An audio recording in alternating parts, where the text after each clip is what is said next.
Hello, welcome to the We Are Searching YouTube channel.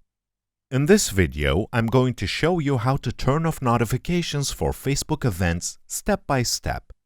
First, go to Facebook app on your phone. Click on the icon with three lines under the message icon you see in the upper right. Then tap on Settings button from these different options that appear in front of you. From the options listed under the Preferences title, tap on the Notifications option. Here you see the list of notifications sent from Facebook to your phone. Since we want to turn off the event notifications from Facebook, we tap on the Event option.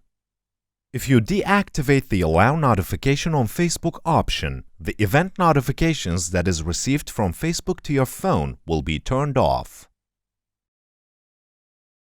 I hope you enjoyed the video. If you want videos like this to come, don't forget to subscribe to our channel, like the video, comment, and click the bell for new videos.